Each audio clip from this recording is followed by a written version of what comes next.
There's a hole in the world. Feels like we ought to have known. I'm Hushcho, and this is Let's H. If you would, scroll down and click on the Read More, visit some of the links, and become a patron on Patreon for more quality content. Today we face the particularly somber two-parter A Hole in the World and Shells. This is Fred's finale in the series. Actress Amy Acker had kind of felt like the character was going nowhere, which is true. Unfortunately, Fred kind of stopped doing anything. It's unfortunate because there are some episodes in season 5 before here where she kind of seems like she's doing at least something, but they never amount to anything. She tends to be wallpaper at best, and while she does give some amusing and sympathetic performances for what she does have to do, Fred as a character has been spinning her wheels for some time. It's no big secret that I actually like Illyria a lot. I think Illyria is one of the better characters of the season, and I'm glad that Amy Acker was given something to do. However, A Hole in the World and Shells, which is basically just like one really long episode, and that's one of my big problems with it, but more on that later, takes a really long time to introduce her. Really long time. This is one of those cases where a two-parter could have easily been made into a one-part story. Just one episode would have been more than enough. This is also one of those cases where clearly Joss Whedon thought he was a lot better than he was. The dialogue is really clumsy most of the time. It's not funny, it's not appropriate, and there's a lot of problems with the narrative. If, for example, they had condensed it to one episode instead of trying to do artsy-fartsy shit that doesn't even matter, it would have been a much more affecting episode. But unfortunately, Whedon feels like he wants to do his thing and that it's funny when he sadistically tortures characters. It's not funny, it's not fun or enjoyable to go through, and it doesn't make for good drama, especially when one of the major characters involved refuses to emote. And I'm talking, of course, about Alexis Denisov, the actor of the character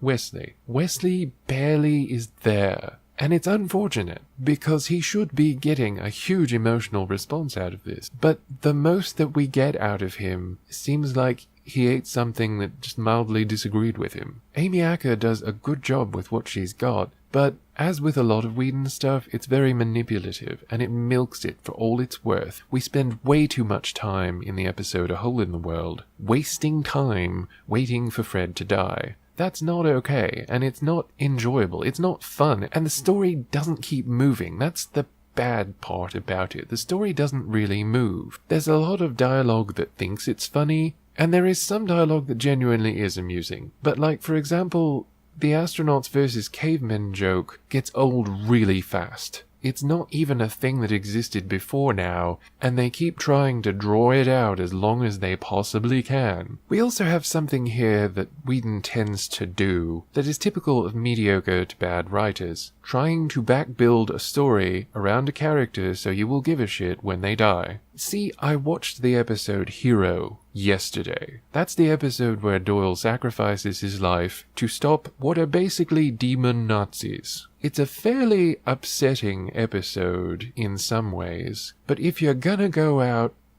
against demon Nazis. Like, you can't get much better than that.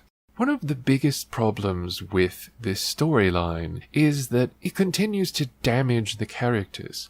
Yes, we're adequately aware that it was a mistake for him to go to Wolfram and Hart now. We have a body count that reflects that. Part of the problem here is that up to this point, as I've said before in my previous reviews, they'll bring up the topic, but they'll never adequately explore it or bring it to any resolution. Something always happens after they bring it up, which makes it seem like they're only bringing it up to make themselves feel better, like they're not evil. Wes is beyond fucking evil in these two episodes. Whedon writes him especially poorly and especially maliciously. He's fucking crazy. There is no reason why he should still be there. There is no reason why Angel should put up with his shit anymore. It has become different than when Eve was pointing out Angel was busting his balls too much over something he couldn't even remember. Although I will point out, in this episode, Gunn and Wes have a conversation that they shouldn't be having, because if you look at their story, they shouldn't actually remember a lot of the things that they're talking about. Even if they were to remember parts of them, they should not be the people that they are now. Gunn is kind of different because he's had a mind upgrade, but that's all kinds of problematic. It was a fairly interesting concept, but it's not very well realized. The actor, J. August Richards, does a fantastic job with what he's got, but when you look at it, it's very insulting to the character, and it's overly facile. It's too simplified. It makes the character look stupid. And even though my biggest problem was Gunn not actually being Gunn, he doesn't actually change that much after this. You would think that a huge situation like this, that caused him to be stabbed, and indirectly caused the death of a friend, would be something that would change him more than that. Nope. All he does is just not wear suits anymore after this. Well, so I can see what a big change that's made. The character of Knox is one that could be potentially interesting, but unfortunately absolutely nothing interesting is done with him. He's just made into a crazy villain type. Even though he has logical reasons and rational decisions, he's basically treated like he's gone crazy, and it doesn't matter anyway because Wes shoots him dead.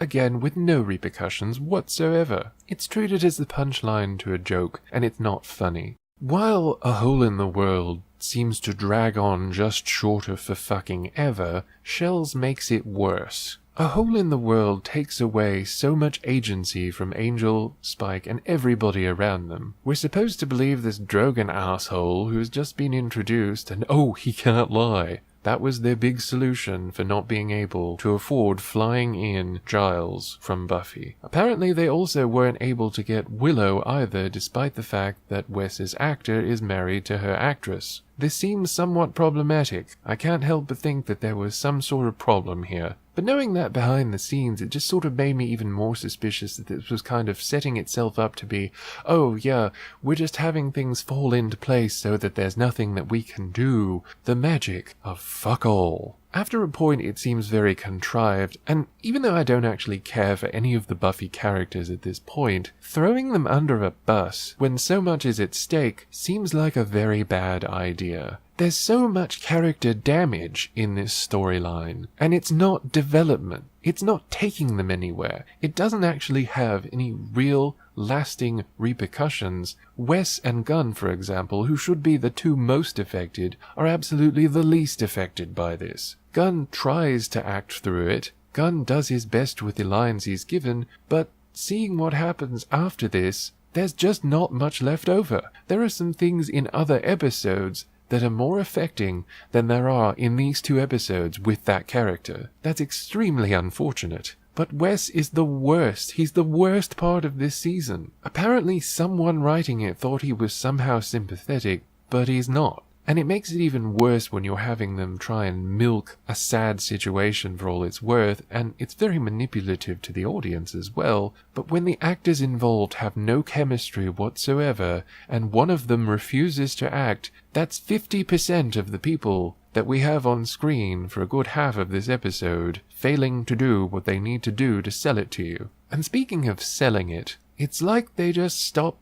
giving a shit in Shells. It's like, oh well, Fred must be dead. See, they start off the episode pointing out some very good things. That they've all come back, that Buffy's come back from the dead, that things have happened that seem to be rather miraculous, and would seem to be something that would make you think, hey, don't give up hope. I mean, they do get the story completely wrong as well, because Joss Whedon has a hard-on for rape scenarios or something. I mean, the less said about the Jasmine scenario, the better, but they also seem to kind of forget that Cordelia is a higher being, and that whole episode didn't actually go how Angel was claiming it went here. It was just a few episodes ago, guys. You'd think you could remember that. But they point out all this shit at the beginning of Shells, and they're hell-bent to get Fred back. But like, about halfway through, they just kind of give up. They just kind of drop it. And it's not because anybody that they should trust or that they can rely on has given them anything to believe that is really believable. It's just, oh hey, here's some assholes that have every reason in the world to lie to us and no reason to be honest with us or help us in any way. Let's just buy into it. 'Cause what the fuck can we do? Like, where did that resolve go? This is supposed to have taken place in the span of a day. Less than 24 hours. That would mean that they lost any resolve that they had so strongly within like an hour or two. How is that good writing? That's not even consistent with the characters. All it seems to be is just saying, oh hey, Wolfram and Hart, that idea sucked. We're realizing that now, more than halfway through the season, but again, no actual repercussions for it. No actual consequences for it. We're just transforming one character to another, but you're gonna give up halfway through it because the script said so. Not because anything organic happened in the script. Just because the script needs you to move on, because we need to address the fact that Illyria's army is dead, which is another thing that we just have to swallow. All we see is this ruined catacomb. We don't actually get any build-up for that. We don't know how that goes or anything around it. We just have to take their word for what we're told. And it's a lot to take. It's really too much to take. They spend far too much time patting themselves on the back and being self-congratulatory for trying to be emotional and also trying to be funny when they're neither one. They fail at both and yet continue to try and be manipulative to the audience. It doesn't work that way. And while Amy Acker is a fine actress, she's not given a lot of solid material to work with. Basically all she does is sit around and whine and look pathetic for an episode, and then she doesn't blink very much for the next episode. Illyria is a cool character and a cool concept. Unfortunately, she's written kind of sloppily in Shells, and it relies on both the actress performing and the potential of the character that you want to believe in. However, as much as I like Illyria as a character, I've said it before and I'll say it again. Don't kill off a character and replace them with someone you're keen on just because. Have a good reason, have it happen organically, and don't expect anyone to be like, oh yeah, that's awesome. Because I'll tell you, a lot of people were not fond of Illyria. Given a lot of people weren't that fond of Fred either at this point. But looking back at an episode that I saw just the other day, Fredless from Season 3, and yet, Season 3 was kind of a hot mess. Not as bad as Season 4, as I often say. Nothing's as bad as Season 4, right? But Fredless really showed what you could do without throwing a character under a bus, and without throwing the characters around them under a bus. It developed Fred as a character, and made her have to confront the horrible things that happened to her in the other dimension. It's also kind of unfortunate because as much as I like Illyria, I think the main reason they had her around was they felt the need to write a female character whom they thought would be a quote-unquote strong female character. The Buffyverse has never been particularly good at that. Cordelia was a genuinely strong heroine. She was a strong female character who did her own thing, but she was not an ass-kicking character most of the time.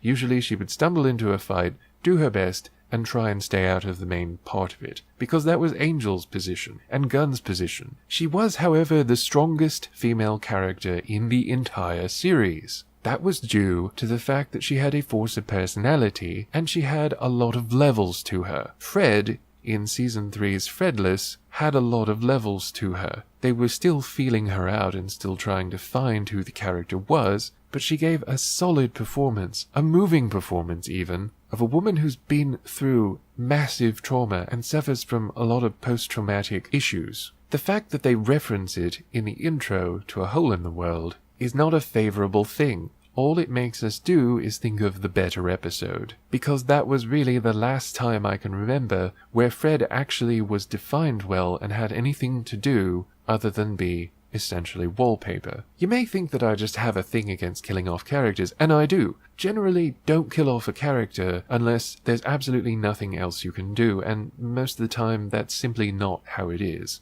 You can typically write out a character without killing them off. Oftentimes killing off a character is very manipulative to the audience, and it's you trying to evoke a certain emotional response that, yeah, it probably will be powerful, but every character is someone's favorite character, and you can't take the chance of losing some of your audience by saying, yeah, that character's gone forever. Even still, like I said before, It was one of those because I said so script-moving things. There was really nothing that said that Fred was gone forever, especially since the whole question of the soul in the Buffyverse is so problematic. Pretty much all of the named vampires seem to have a personality about them and seem to be at least somewhat consistent with who they were before they became a vampire. It's kind of like having a bit much to drink, except taken up to 11. You may do things that you didn't do when you were not a vampire, but it's stuff that you probably had an impulse to do, you just held yourself back from. Illyria is kind of like that.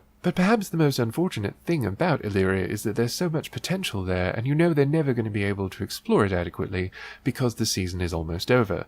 They waited until over halfway through the season to decide, yeah, we're just going to do this and introduce a completely new character. That's cool and all, but this directly leads to why the season is so poor. They did not know, apparently, that they were going to be cancelled until a few episodes in, obviously. But at the same time, that makes it very clear they had no idea what they were going to do with this season. They had no idea about any sort of overarching story. If they can throw in something like A Hole in the World, they didn't have a good grasp of what they wanted to do with any of the characters or any of the overarching story, and it shows in every episode. One of the reasons why I wanted to do Season 5 in the first place was because there is so much difference in so many of the episodes. Some of them it seems like they have no idea what the hell they're doing. Others, they try and retcon into the story that they decide later.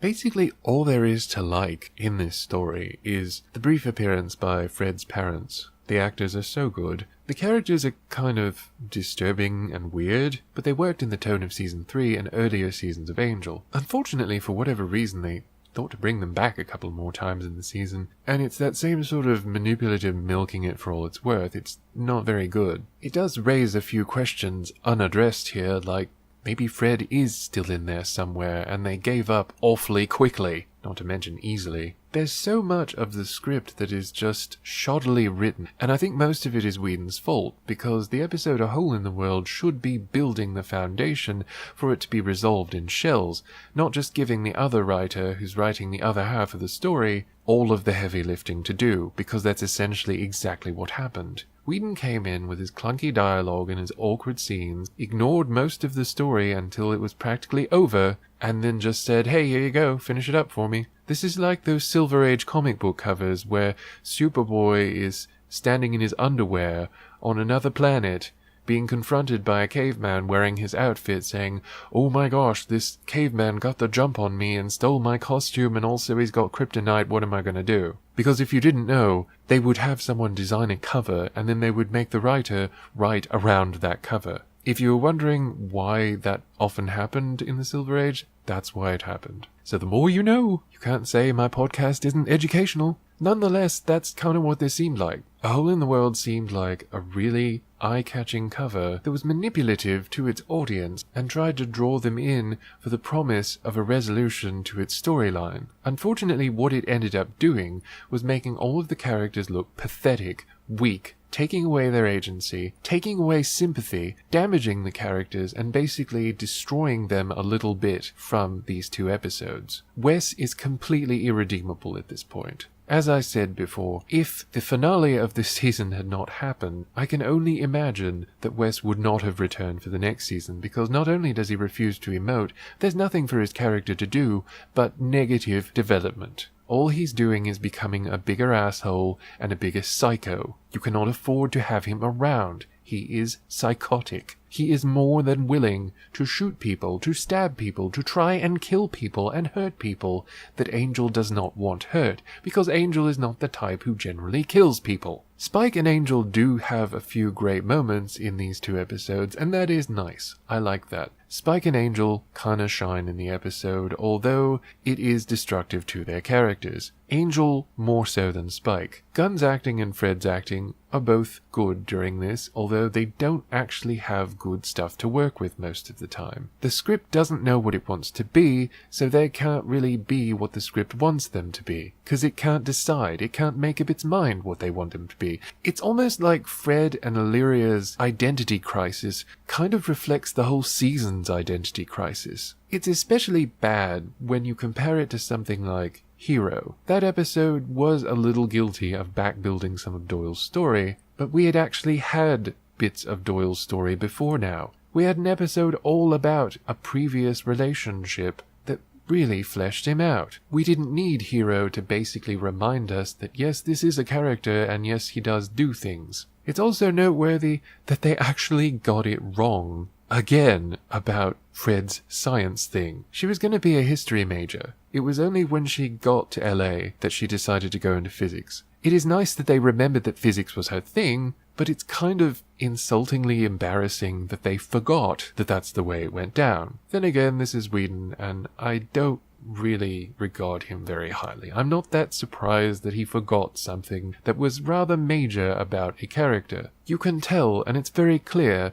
that his biggest priority was to milk the audience for every little bit of an emotional response, despite the fact that the situation was not very well built up. It was decently acted, and I was glad to see Eve as well in this episode, but while she had been begging to get her character to sing, she barely got to sing a few bars. It was pretty, but really? What an asshole! He wouldn't even let her sing a whole song or even part of one? Couldn't they have had her sing us out of the Shells episode? The song was pretty, but if we had an actress who could sing that wanted to sing it, why the hell not?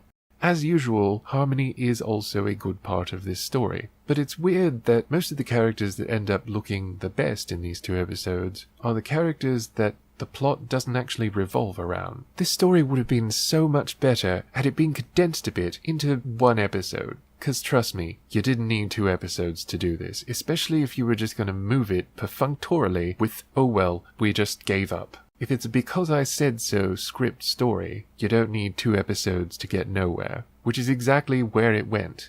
It went nowhere, but straight to hell. The characters are damaged, the characterizations are damaged, and unfortunately, the season is on a very bumpy and uncertain track to what amounts to a very poor non-resolution. This is not one of Angel Season 5's finer moments. In your watch-through, just skip it. You won't miss anything. Unless you like being manipulated or having awkward conversations, or just don't feel quite bored and done enough with Wes. Then you'll probably have a good time. Can't imagine that happening, but hey, stranger things have happened. So next time, I'll be back. I will leave you with this, though. Ever since I heard the title A Hole in the World, which is a very poetic and evocative title, I always thought it would be a great name for a shoegaze concept album. Like, I can just see it now. I can practically hear it, like memories of The Cure's Plain Song in its bleak humor. Just putting it out there. But if someone actually uses it, then you're welcome. Bye.